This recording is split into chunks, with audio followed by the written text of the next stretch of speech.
एक समय की बात है। विक्रमपुर नामक एक राज्य में राजा विक्रम राज करते थे।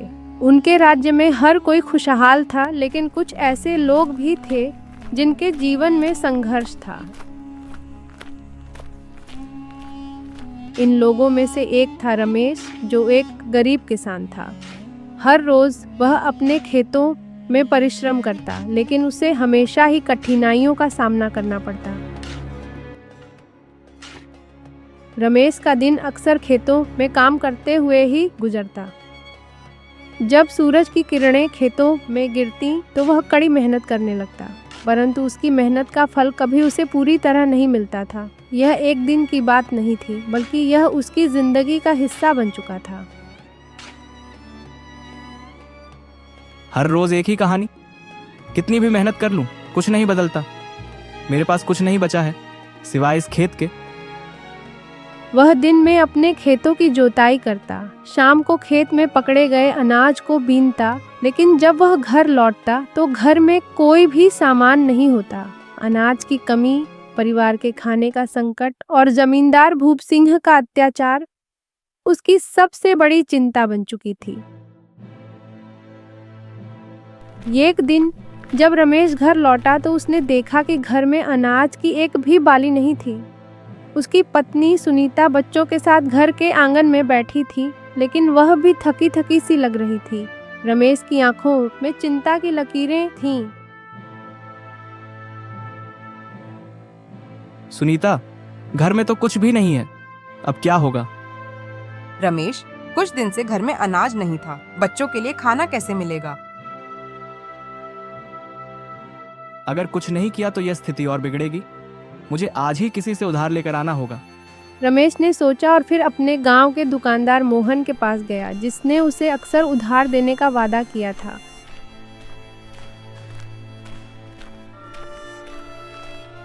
रमेश ने मोहन से उधार अनाज मांगा, लेकिन दुकानदार ने मना कर दिया। रमेश, मैं तुमसे उधार नहीं दे सकता। तुम्हारी हालत देखकर मन दुखता है, लेकिन मैं भी अपना व्यापार चला रहा हूं। तुम्हारे पास कोई संपत्ति नहीं है, कैसे उधार दूं? तो फिर क्या होगा? हम कहाँ जाएंगे? रमेश को कोई रास्ते का नहीं मिला। उसने सोचा कि अगर कोई है तो वह जमींदार भूप सिंह हो सकता है, जो उसे उधार दे सकता है। वह सीधे जमींदार के महल की ओर चल पड़ा।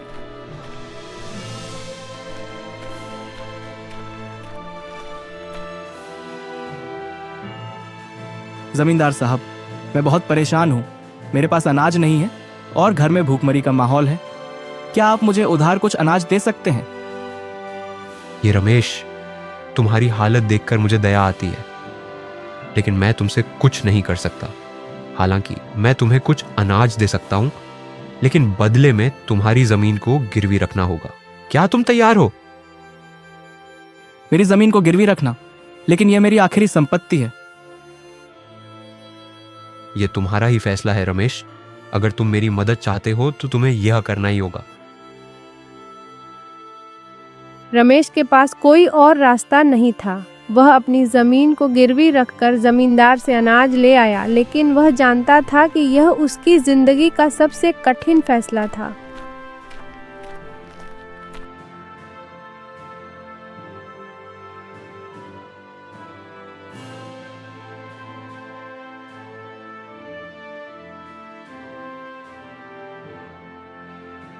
एक दिन रमेश अपनी चिंता में आकर जंगल की ओर निकल जाता है, क्योंकि जमींदार ने उसकी जमीन उसे हड़प ली थी। वो जंगल में बहुत दूर चलता है, फिर वो एक जगह पे जाकर चिंता में बैठ जाता है। हे भगवान, मेरे सहायता करो, मुझे राह दिखाओ। रमेश अपने चिंता में बिठा था, तभी एक राजा का मंत्री अपने घोड़े पे चल के उसके पास आता है और उससे पूछता है, हे पुरुष, तुम कौन हो और इतने घने जंगल में अकेले क्या कर रहे हो? जरा मुझे बताओ, मैं तुम्हारी मदद करूंगा। मंत्री के कहने पर रमेश उसे सारी बात बताता है।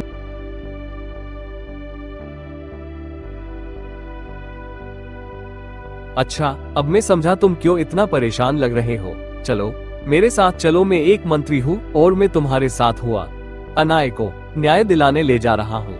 मैं तुम्हें राजा विक्रम के पास ले जा रहा हूँ।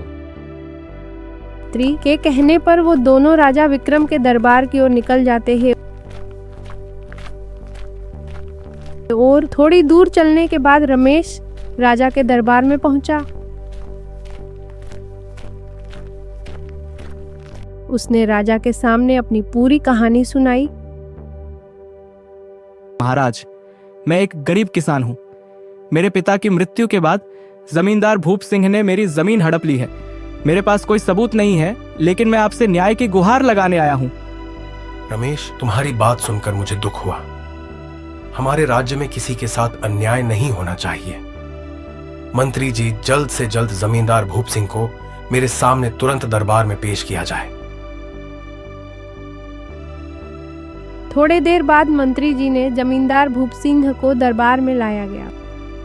वह बहुत ही घमंडी और लालची था। महाराज, ये गरीब किसान झूठ बोल रहा है। ये जमीन मेरे परिवार की पीढ़ियों से है। इसके पास कोई सबूत नहीं है। यह झूठ बोल रहा है महाराज। मेरे पिता ने हमेशा इस जमीन पर खेती की है। यह जमींदार हमें डरा धमकाकर जमीन छीन रहा है। यह मामला गंभीर है।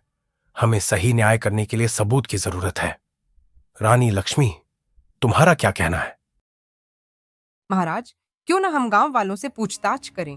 वे ही इस मामले की सच्चाई जानते होंगे।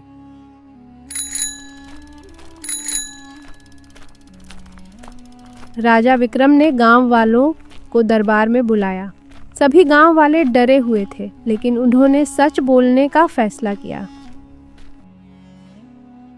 महाराज, रमेश के पिता ने हमेशा इस जमीन पर खेती की है। जमींदार ने उनकी मृत्यु के बाद जमीन पर कब्जा कर लिया। हाँ महाराज, रमेश एक मेहनती किसान है। जमींदार ने उसे डरा धमकाकर जमीन छीन ली है। ये सब झूठ बोल रहे हैं। ये जमीन मेरी है।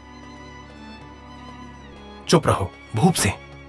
गांव वालों की बात सुनकर यह स्पष्ट है कि तुमने रमेश के साथ अन्याय किया है। यह स्पष्ट है कि रमेश ने इस जमीन और पेड़ की देखभाल की है। जमींदार भूप सिंह, तुम्हारे पास कोई सबूत नहीं है कि यह जमीन तुम्हारी है। इसीलिए मैं फैसला सुनाता हूं कि यह जमीन रमेश की होगी। धन्यवाद महाराज, आपने मुझे न्याय दिया है। ये जमीन मेरी है। यह अन्याय है। मैं इस फैसले को मानने से इनकार करता हूं। भूप सिंह, अगर तुमने इस फैसले को नहीं माना तो तुम्हें सजा मिलेगी। न्याय हमारे राज्य का सबसे बड़ा सिद्धांत है। जमींदार भूप सिंह को अपनी गलती का एहसास हुआ और उसने माफी मांगी। राजा विक्रम ने उसे एक मौका दिया, लेकिन चेतावनी दी कि अगर वह फिर कभी अन्याय करेगा तो उसे सख्त सजा मिलेगी। रमेश को उसकी जमीन वापस मिल गई और वह खुशी खुशी अपने परिवार के साथ रहने लगा। राजा विक्रम और रानी लक्ष्मी की न्यायप्रियता की वजह से पूरे राज्य में खुशहाली फैल गई और इस तरह न्याय का फैसला हुआ और सच्चाई की जीत हुई। तो दोस्तों, यह थी कहानी न्याय का फैसला। अगर आपको यह कहानी पसंद आई हो तो लाइक करें, शेयर करें और चैनल को सब्सक्राइब करें। मिलते हैं अगली कहानी में। तब तक के लिए नमस्ते।